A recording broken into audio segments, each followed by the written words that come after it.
uongozi wa wizara na shirika la TANESCO kwa maandalizi mazuri ya shughuli hii. Kipekee na kushukuru Mheshimiwa Dr. Mustafa Kamal Madbouly, Waziri Mkuu wa Jamhuri ya Kiarabu ya Misri, na ujumbe uliofuatana nao kwa kuja kujumuika nasi katika uzinduzi huu. Asanteni na karibuni sana. Ushiriki wenu unaakisi uhusiano wa karibu, urafiki na undugu wa muda mrefu kati ya Tanzania na Misri, ambao umeendelea kuimarika kupitia ushirikiano katika nyanja mbalimbali za maendeleo. Vile vile nashukuru kaka yangu Dr. Akinwumi Adesina kwa kushiriki nasi katika tukio hili la kihistoria. Uwepo wako ni ishara ya kuthamini jitihada zilizofanywa na hatua ambayo Tanzania imefikia katika kuimarisha miundombinu ya nishati kama msingi wa maendeleo ya uchumi wetu. Mafanikio haya ni katika utekelezaji wa lengo la kuwapatia watu 300 wa Afrika nishati safi ya umeme fikapo mwaka 2030 au Mission 300. Kazi ambayo tuliifanya kwa ushirikiano mkubwa kati ya Jamhuri ya Muungano wa Tanzania, Benki ya Maendeleo ya Afrika na Benki ya Dunia. Kwetu Tanzania tunaendelea na utekelezaji wa Mission 300 na tunakwenda kwa kasi sana. Asante sana. Nashukuru pia viongozi wote pamoja na makundi mbalimbali ya wananchi mliojitokeza kwa wingi kuja kushuhudia uzinduzi wa mradi huu wa kihistoria na alama ya umoja na utaifa wetu.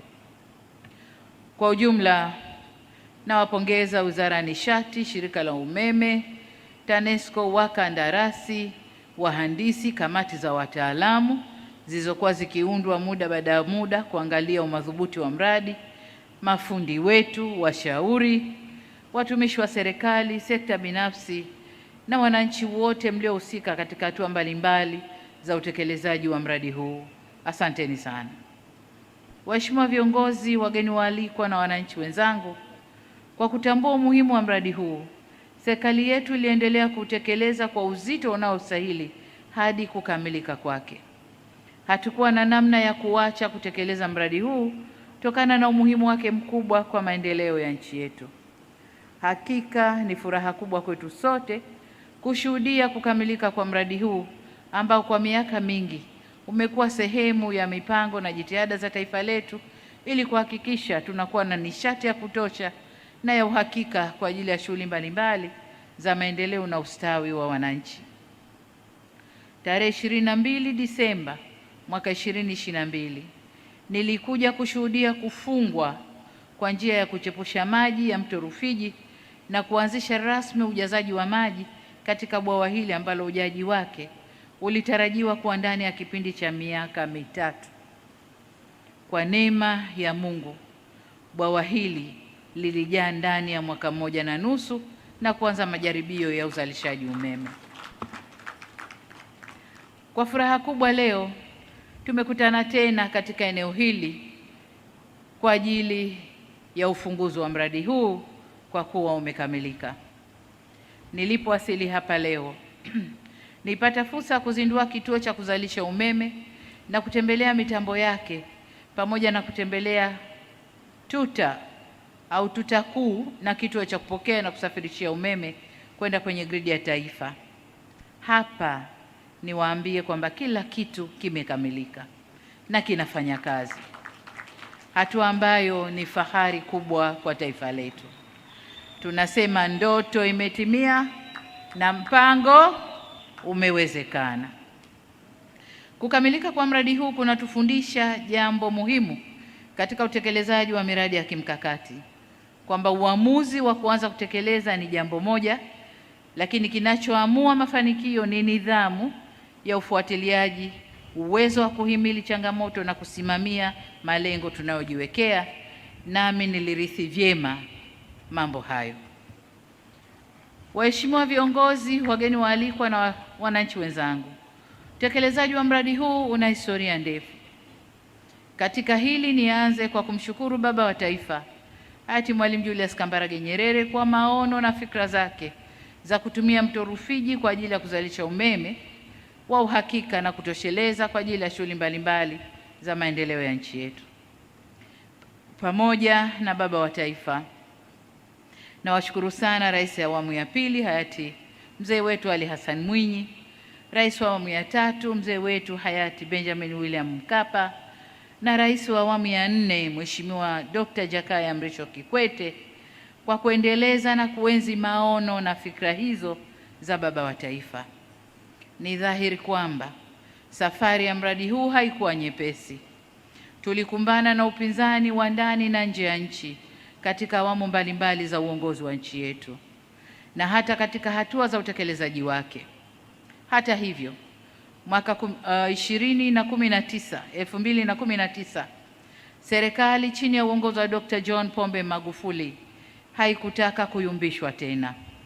Iliendelea kuhakikisha fedha zinapatikana, changamoto zinatatuliwa na kazi inaanza.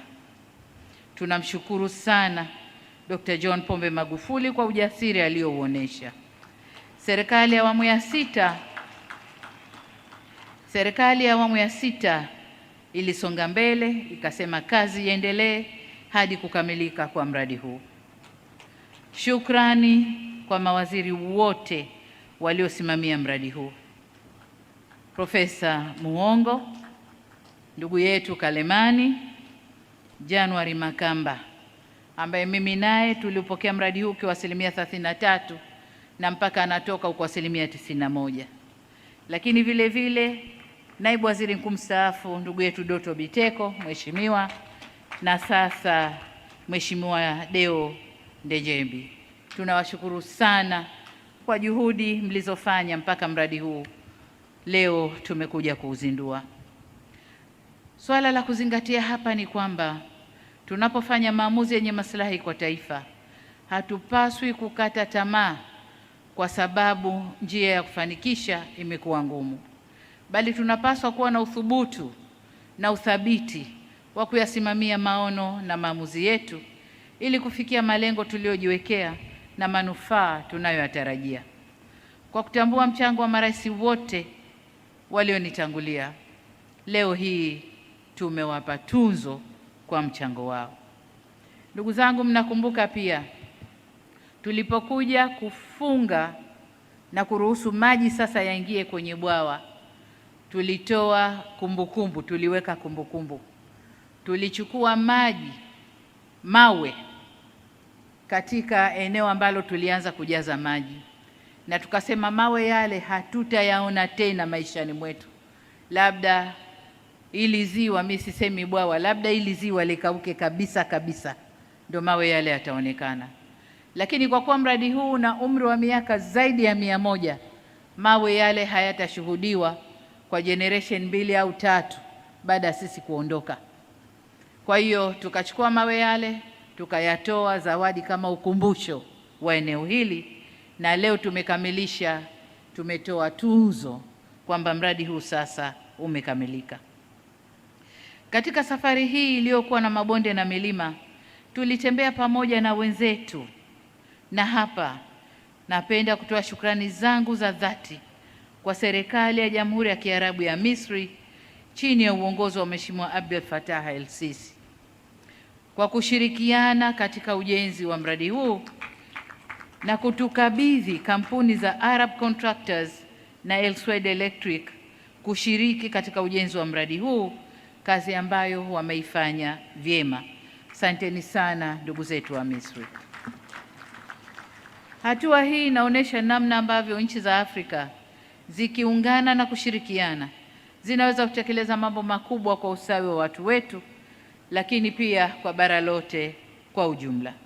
Kwa dhati kabisa natambua na kuwapongeza wahandisi, mafundi, kamati za wataalamu na wafanyakazi wote wa Tanzania ambao walishirikiana na wakandarasi katika kutekeleza mradi huu. Hakika mmefanya kazi ya kizalendo.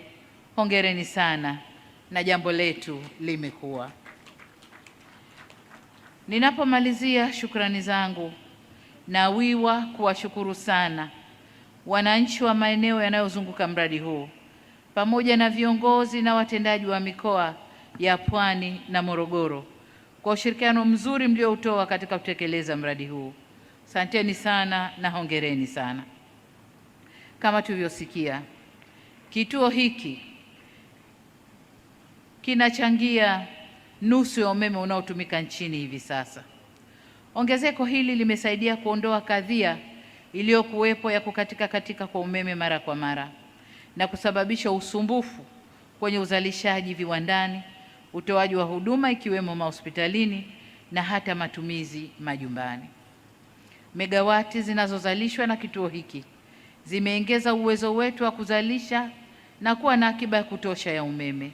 Hivyo basi, tuna imani kwamba mradi huu utaongeza fursa za biashara, uwekezaji, uzalishaji, kutengeneza ajira na kuongeza kipato cha mtu mmoja mmoja na pato la taifa kwa ujumla. Hivyo natoa wito kwa wananchi kuchangamkia fursa zitokanazo na mradi huu. Ndugu wananchi, tunavyoendelea mbele, ili umeme huu utumiwe na wananchi wote, ni lazima tuendelee na ujenzi wa miradi ya kuimarisha gridi ya taifa, ikiwemo ujenzi wa njia za umeme ya kilovati 400 kutoka Chalinze hadi Dodoma, ambayo waziri ameieleza hapa, yenye urefu wa kilomita 345, lakini vile vile upanuzi wa kituo cha kupokea na kupoza umeme kule Zuzu mkoani Dodoma. Na furaha kuwajulisha kwamba njia hiyo ya umeme imekamilika na imeshawashwa rasmi juzi tarehe 20 Agosti 2026, na sasa Dodoma umeme ni wareware. Hakuna tena kukatika, labda hitilafu za kwenye mitambo, lakini 24/7 Dodoma umeme wa uhakika. Na jambo jingine ni kwamba muda baada ya muda tulikuwa tunaibia umeme wa SGR, lakini sasa laini ya Dodoma imekamilika, SGR ina umeme wake na haitaingiliwa kwa aina yoyote ile. Njia hiyo ya Dodoma itaendelea kusafirisha umeme unaozalishwa katika bwawa la Mwalimu Nyerere kwenda mikoa ya kanda za nyanda za juu kusini, kanda ya kati, kanda ya ziwa, kanda ya magharibi na kanda ya kaskazini kupitia kituo kile cha Zuzu.